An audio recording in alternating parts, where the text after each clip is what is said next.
ये सहयोग urban thrift नाम से एक ये कोऑपरेटिव सोसाइटी बैंक खोला है, जिसमें छोटे छोटे जो छोटे छोटे कारोबारी हैं, जो छोटा काम करते हैं, वो लोग इसमें अपने पैसे जमा करते हैं। कोई 1000, 2000, 500, 700 अपनी बचत करके जो भी उनकी इनकम है वो इसमें करते हैं, और उसी के ज़रिए जो उनका पैसा आता है, ये क्योंकि इसमें कोई इंटरेस्ट ना तो ये देते हैं, और फिर जो उनका पैसा आता है उसी में से ये लोगों को लोन भी देते हैं।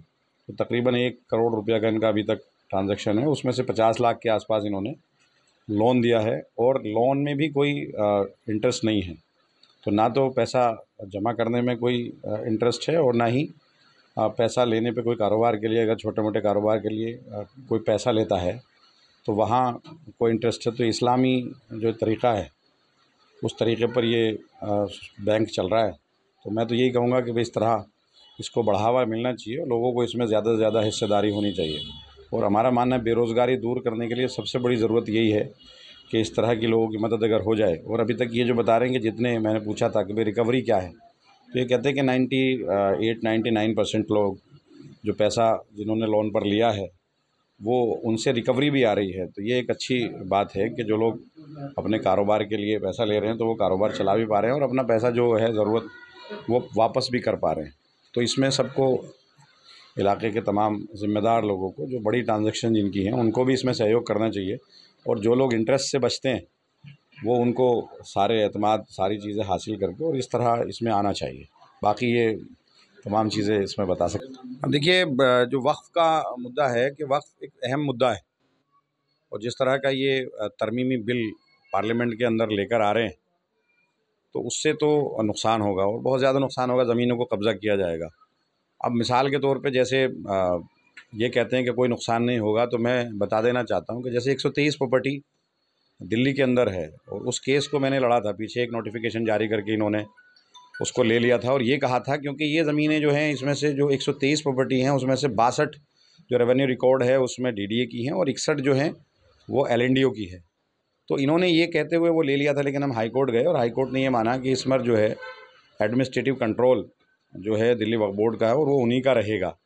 तो अगर ये कानून आ जाता है, क्योंकि ये वक्फ बाय यूज़र है, दो चीज़ें होती हैं। एक वक्फ बाय नेचर है जो रेवेन्यू रिकॉर्ड में और चला आ रहा है, और एक वो है वक्फ बाय यूज़र जो किसी और लोगों ने बनाया और फिर वक्फ बाय यूज़ करते हुए वक्फ का हो गया, वो एक्ट के हिसाब से। लेकिन ये उसमें तरमीम लेकर आ रहे हैं, और ये सारी पावर डीएम को दे रहे हैं। तो अगर ये बिल पास हो जाता है तो ये जो 123 प्रॉपर्टी है, जो आज तमाम मस्जिद हैं या कब्रिस्तान हैं या दरगाहें हैं, और ये सब ले लेंगे। और ऐसे ही इन्होंने एक माता सुंदरी रोड पर जो है कब्रिस्तान था, जो एलएनडीओ के पास था, पहले उसकी दफीनें ख़त्म बंद किए इन्होंने, फिर उनको बराबर कर दिया, और फिर एक दिन उनको कब्ज़ा कर लिया। मैं वहाँ पहुँचा भी था, लेकिन क्योंकि उस वक्त हम नहीं थे, मैं वक्त में नहीं था। लेकिन ये नहीं मानी इन्होंने, वो कोर्ट में चल रहा है, चलता रहेगा। ऐसे ही लाल मस्जिद वाला है, जो लाल मस्जिद थी उसके पीछे पूरा कब्रिस्तान था, वो रिकॉर्ड में नहीं था।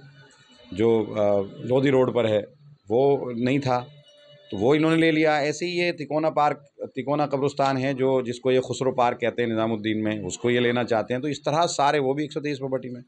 तो इस तरह सारे पूरे, और ये पूरे मुल्क में हैं इस तरह की चीज़ें। ये पूरे मुल्क में हैं जो रेवेन्यू रिकॉर्ड में बहुत, आधे से ज़्यादा प्रॉपर्टी जो वक्फ के पास है वो रेवेन्यू रिकॉर्ड में है ही नहीं। वो उस वक्त की सरकारों ने नहीं किया, जो भी नौयत रही हो, तो उन सबको तो ये एक ही ऑर्डर, एक ही वहाँ से पास करेंगे ये तरमीमी बिल, और सब पर इनका इख्तियार हो जाएगा, और डीएम के पास होगा, उसको कब्ज़ा कर लेगा। तो ये एक साजिश है पूरी तरह से, और ये कब्ज़ा करने का पूरा इनका इरादा, और ये कब्ज़ा करेंगे भी, मकसद भी, और किया भी है पीछे में इन्होंने, जो मैंने जैसे अभी बताया। तो इसके बिल्कुल गलत है। और जहाँ तक ये मुद्दों से भटकाने की बात है, आज महंगाई की बात ये करने को तैयार नहीं है। आज देखिए शेयर मार्केट कहाँ पहुँच गई, आज बेरोज़गारी है। तो इस तरह की चीज़ों को दूर करने के लिए, इस तरह की चीज़ों पर नज़र हटाने के लिए ये इस तरह की चीज़ें लेकर आते हैं। जैसे औरंगज़ेब रहमतुल्लाह अलैह की जो कब्र है, उसका ये मुद्दा लेकर आए हैं। तो मैं तो ये कह रहा हूँ कि भाई जो ग़ुलामी की तमाम निशानियाँ हैं, आप उनको सबको ख़त्म करो ना। भाई जैसे शाहजहाँ, उन्हीं के फादर थे, उन्होंने ताजमहल बनाया, तो उसको भी आप गिराओ। सबसे पहला हथौड़ा हम मारेंगे उसमें। जो इंडिया गेट है, जो अंग्रेज़ों ने बनाया, उसको भी आप गिरा दो। जो लाल किला है, जो शाहजहाँ ने बनाया, उसको भी गिरा दो।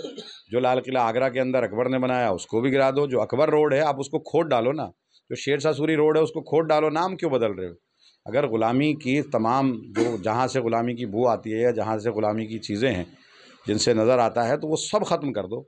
आप नए सिरे से बनाओ। पार्लियामेंट हाउस जो अंग्रेज़ों ने बनाया था, आप उसको ख़त्म कर दीजिए। जो राष्ट्रपति भवन है, अंग्रेज़ों ने बनाया था, उसको भी ख़त्म कर दीजिए। दिल्ली विधानसभा खुद अंग्रेज़ों ने बनाई थी, आप उसको भी ख़त्म कर दीजिए। हम कब कह रहे हैं सबसे पहला हथौड़ा हम मारेंगे अब जिस दिन ताजमहल तोड़ने चलेंगे, लेकिन क्योंकि वहाँ से आपकी इनकम हो रही है, वो आपका 7वां अजूबा है, सारे अजूबों के अंदर वो है, 8 अजूबों के अंदर है वो, तो वो नहीं करेंगे आप। हुमायूं टॉम है, जब तक उससे इनकम नहीं थी ठीक था, आज उससे इनकम हो रही है।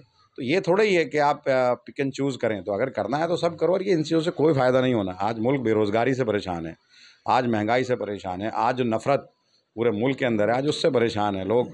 अपनी मज़हब जो आप चीज़ें जो दी है कानून ने, संविधान ने दी हैं, आज लोग नमाज़ नहीं पढ़ पा रहे हैं, आज अज़ान मस्जिदों में नहीं हो पा रही हैं, लोग कारोबार नहीं कर पा रहे हैं। आज नफ़रत आपस में जो भाईचारा था वो ख़त्म हो रहा है, तो उस पर ध्यान देना चाहिए। और उन सब चीज़ों को दूर करने के लिए इस तरह के मुद्दे आते हैं, ताकि कोई महंगाई की बात ना करे, बेरोज़गारी की बात ना करे। तो इसीलिए ये सब चीज़ें हैं। अब ये तो ये कुछ भी कहें, हिस्ट्री है ना सामने पूरी। ये लोग जो आए थे, मैं तो कह रहा हूँ ना भाई, अगर आपको नफ़रती है और आपको जो जहाँ से ग़ुलामी की आपको दिखता है कि ये लोगों ने जुल्म किया है, सब, तो उस वक्त में जो शनाख्त उनकी है, जहाँ से नज़र, भाई ताजमहल किसने बनाया? शाहजहाँ ने। दुनिया को मालूम है, तो उसको क्यों नहीं तोड़ते हो आप? पत्थर सबसे पहला हम मारेंगे ना। जो लाल किला है वो भी शाहजहाँ ने बनाया, जो वहाँ का आगरा का किला है वो अकबर ने बनाया। सबको मालूम है, किसको नहीं मालूम? तो जो चीज़ें हैं ये आप सबके साथ करो ना। इंडिया गेट कहाँ से आया? अंग्रेज़ों से कोई नहीं, अंग्रेज़ों से मोहब्बत है, जिसने पूरे मुल्क को लूटा, जिन्होंने हुकूमत की और जिनसे आज़ादी। अब मैं तो कहूँगा कि आज़ादी अगर 28वें रमज़ान को हुई थी, तो उसको भी आगे पीछे कर लो भाई। 28वां रमज़ान था सन 47, 15 अगस्त 1947 को 28वां रमज़ान था, रोज़ा था 28वां, तो उसको भी आगे पीछे कर लो अगर इतनी नफ़रत है। वो देखिए वक्फ बाय यूज़र जो है ना भाई, वक्फ की तो है वो, वहाँ कब्रिस्तान है सारे। पहले तो 246 थी ना, तो उसमें कुछ पार्क बन गए, कुछ मिली नहीं, कुछ बिल्डिंग्स बन गई, लेकिन ये 123 वो हैं जो उस वक्त में सर्वे हुआ था। और सर्वे के बाद वहाँ पर मस्जिदें हैं, एक अभी पीछे भी सर्वे हुआ है, 100% 123 प्रॉपर्टियों में या तो मस्जिद है या दरगाह है या कब्रिस्तान है, इसके अलावा कुछ नहीं है। तो वक्फ की है ना, जाहिर सी बात है, एक्ट के एतबार से भी, सुप्रीम कोर्ट के ऑर्डर के एतबार से भी। मस्जिद अगर है तो जाहिर सी बात है वक्फ की है, हमारी मुसलमानों की है। कब्रिस्तान है तो उसमें लोग मुस्लिम दफन है। दरगाह है तो किसी न किसी बुज़ुर्ग का वो मज़ार है, तो वो कैसे किसी और का हो सकता है?